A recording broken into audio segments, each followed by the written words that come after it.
تین چیزیں، اور اسی سے ان کی نسل نیکی پر دین پر چلا کرتی تھی. تین چیزیں ہر گھر کی جان تھی، ایک دیندار زندگی کی روح تھی، اسی سے پھر ان کی دینداری کی عمارت کھڑی ہوتی تھی. پہلی چیز جو ان کے گھروں میں تھا وہ نماز کا بہت اہتمام ہوتا تھا، نمازوں کا بہت اہتمام.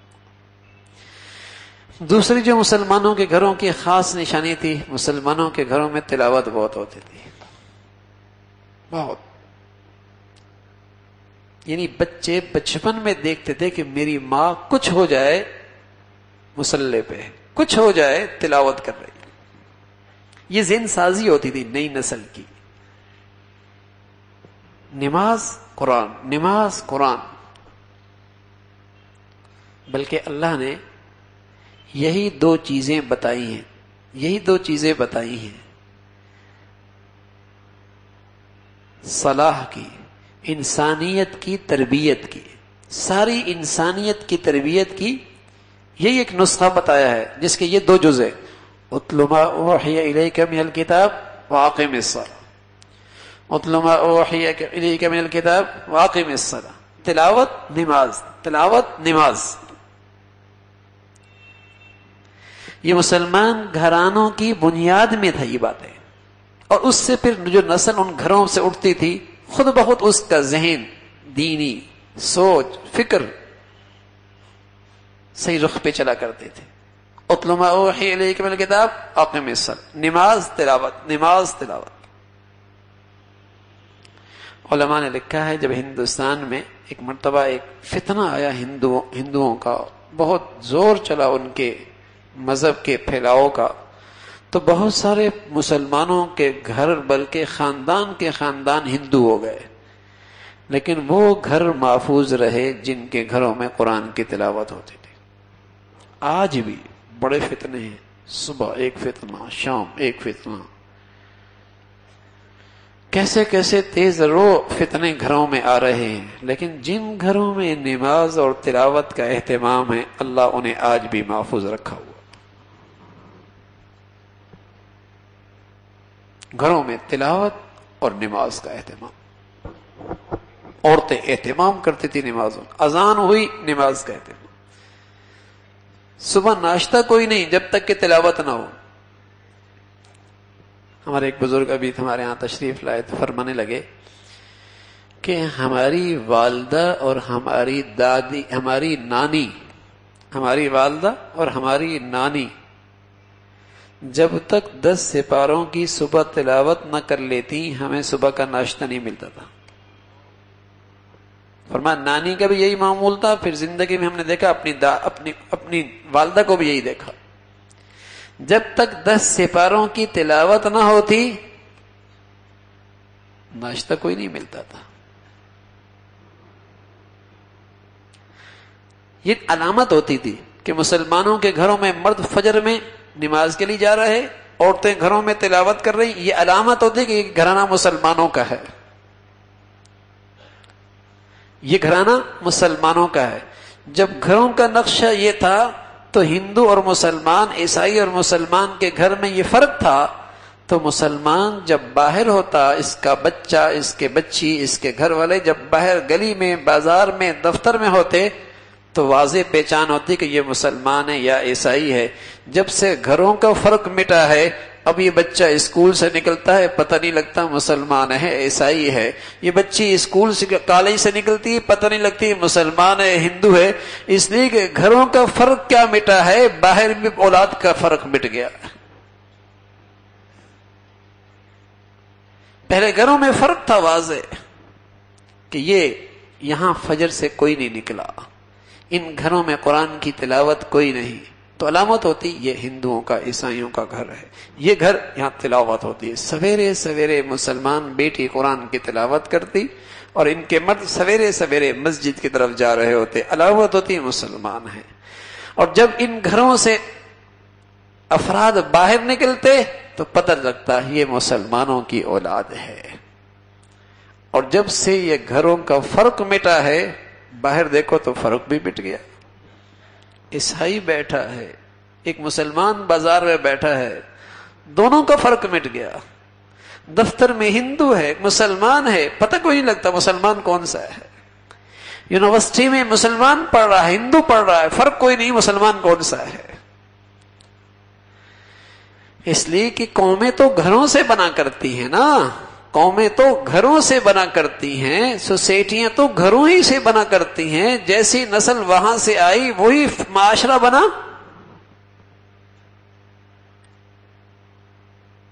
تو مسلمانوں کے گھروں میں جو سب سے بنیادی چیز تھی جس سے ان کی نئی نسل دین پہ رہا کرتی تھی, 3 چیزیں تھی.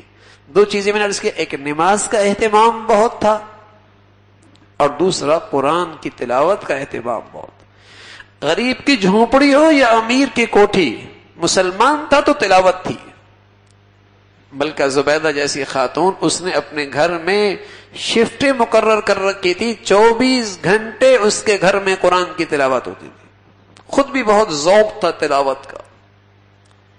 یہ قرآن کی 7 منزلیں ہیں, 1 منزل 2 منزل 7 منزلیں, یہ مسلمانوں کی تلاوت کا معمول تھا. اب اس کے سلسلے اتنے ہیں, اس کے تعلقات ہی اتنے ہیں, اس کے پاس انٹرنیٹ کی مصروفی اتنی ہے, اس کے پاس موبائل کی تعلقات ہی اتنے بڑھ گئے ہیں کہ اس کے پاس تلاوت کا وقت کوئی نہیں ہے. ہاں اخبار کا مطالعہ ہے, ہر چیز کا مطالعہ ہے, اور مہینے نہیں سال گزر جاتا ہے گھر میں تلاوت کوئی نہیں ہوتی. پھر کہتے ہیں اثرات ہیں. ارے اثرات نہ ہو تو اور کیا ہو. اثرات بھی چھوٹی چیزیں, بربادی کے نقشے تو ہم نے اپنے گھر میں اس سے بڑے بنا رکھے ہیں. تو تلاوت ہوا کرتی تھی, نماز کا اہتمام ہوا کرتا تھا, اور تیسری چیز جو مسلمانوں کے گھروں میں ہوتی تھی جس سے ان کی نسلیں محفوظ رہتی تھی وہ کیا تھا کہ دین والوں کی اور جن سے دین سیکھا جاتا تھا, جن سے دین پڑھا جاتا تھا, ان مسلمان گھروں میں بچوں کے دل میں بچپن ہی میں ان کی عظمت اور قدر ہوا کرتی تھی. ادب ہوتا تھا, احترام ہوا کرتا تھا, قدر ہوا کرتی تھی, عظمت ہوا کرتی تھی. اس کی برکت کیا تھی کہ جب وہ دیکھتے کہ ہمارے گھر میں کن کی عظمت, قدر اور محبت اور احترام ہے, تو سمجھتے کہ جن کی نسبت دین سے ہے, دین والوں سے ہے, مسجد سے ہے, قرآن سے ہے, دینی علوم سے ہے, تو خود بخود ان کے دلوں میں ان چیزوں کی عظمت آتی تھی. یہ ذہن سازی ہوتی تھی, اور اسی ذہن سازی کی برکت ہوتی کہ کہیں محفل مل جاتی, صحبت مل جاتی, دن کی دنیا بدل جاتی تھی. اور آج باطل کی سب سے بڑی محنت کیا ہے؟ سب سے بڑی محنت کیا ہے کہ مسلمانوں کو اہل دین سے دور کر دو. ملا افغانیوں کی غیرت دین کا ہے یہ علاج, ملا کو اس کے کوہ دامن سے دور کر دو. جب برطانیہ شکست کر کے ہار کے مار کھا کے یہاں سے نکلا افغانستان سے, تو اقبال نے انہیں کہا کہ اگر تم ان کی ایمانی دینی غیرت ختم کرنا چاہتے ہو تو ایک ہی راستہ ہے, انہیں اہل علم سے اہل دین سے دور کر دو. جب تک یہ ان کے پہلوؤں میں ساتھ جڑے ہوئی ہیں تو ان کی ایمانی غیرت کا بیج نہیں ختم کر سکتے.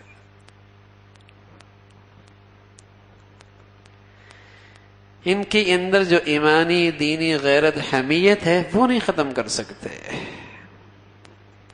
تو مسلمانوں کے گھروں میں ایک نماز ہوتی تھی, ایک تلاوت کا اہتمام ہوتا تھا, اور تیسری چیز اہل علم کی, اہل دین کی عظمت, ادب, احترام بہت ہوا کرتا تھا. احترام بہت, اور یہ احترام, یہ عظمت, یہ محبت, یہ ان کے دل و دماغ میں ان کی ذہن سازی کر دیا کرتی تھی کہ ہاں دین کوئی بڑی چیز ہے, تبھی دین والوں کے میرے گھر میں احترام بہت ہے. علم دین کوئی بڑی چیز ہے, تبھی میرے گھر میں اس کا ادب بہت ہے. ہاں دین کی خدمت کوئی بڑا کام ہے, تبھی میرے گھر میں ان کا احترام بہت ہے. اور آج کن کی عظمت کے چرچے ہیں, کن کے تذکرے ہیں, تو بچے پھر اسی کا تو اثر لیتے ہیں, اسی کا اثر لیتے ہیں. تو یہ تینوں چیزیں مسلمانوں کے گھروں میں مشترک تھی، اور یہ ان کی آگے کی زندگی، آئندہ نسل کی دینداری کی حفاظت کا ذریعہ ہوا کرتے کہ ان کی نسلوں میں دین ہوتا تھا۔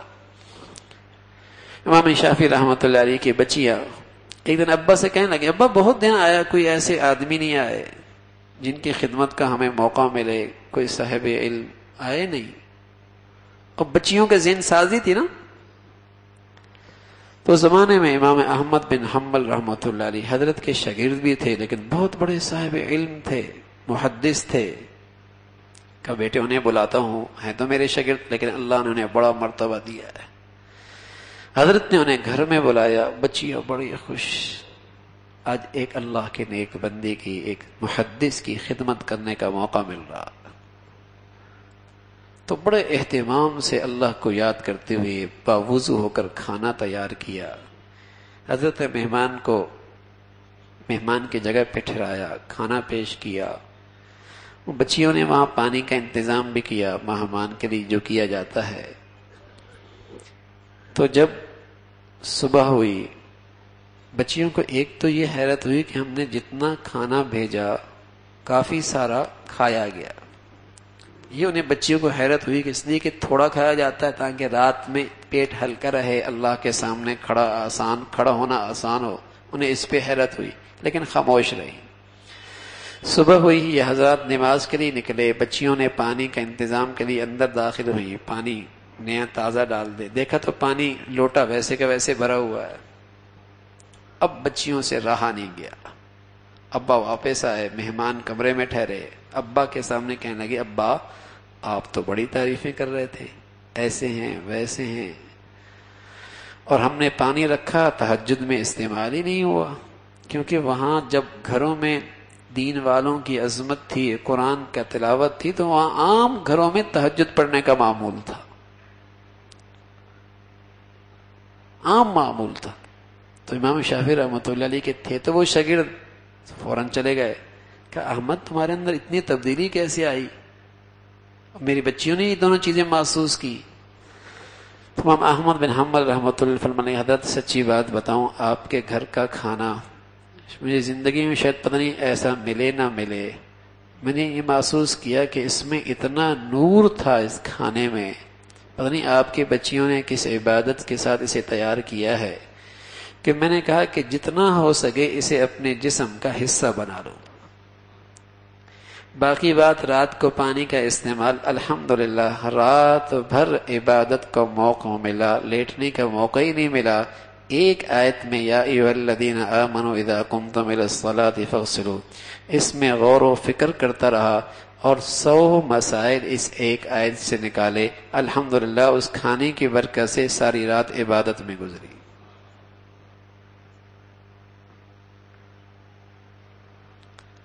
ہمارے عزیزو، یہ وہ چیز تھی مسلمانوں کے گھروں کی۔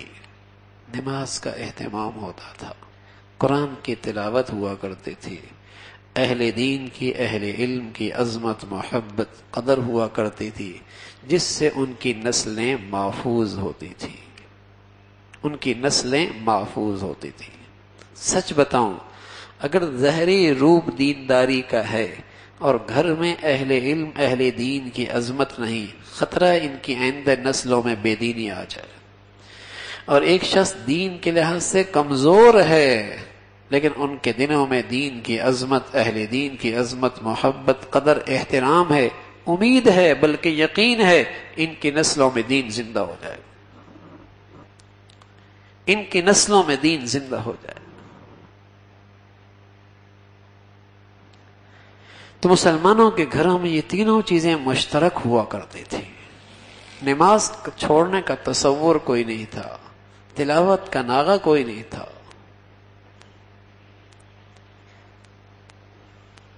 اور اپنے اسلاف کے، اپنے بڑوں کے تذکرے بہت اچھے انداز میں کیا کرتے تھے، اچھے انداز میں اپنے گھروں، تاکہ بچوں کے بچپن ہی میں دین والوں سے جن کی نسبت ہے ان کی عظمت بیٹھ جائے، اس سے خود بخود دین کی عظمت بیٹھ جاتی۔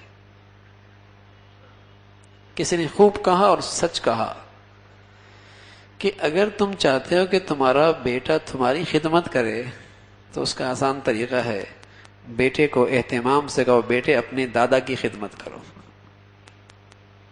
بیٹے اپنے دادا کی خدمت کرو، اس لیے کہ جب بیٹا دادا کی خدمت کرے گا،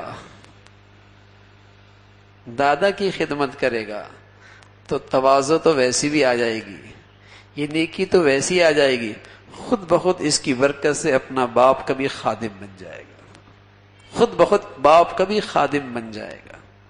کیونکہ یہ کہنا تو مشکل ہے تو میری خدمت کرو، بیٹے دادا کی اس کی بیٹے دادی کی خدمت کرو، نانی کی خدمت کرو، دادی کی خدمت کرو، اگر اس کی عادت ڈال لی وہ آپ کی بھی خدمت کرے گا۔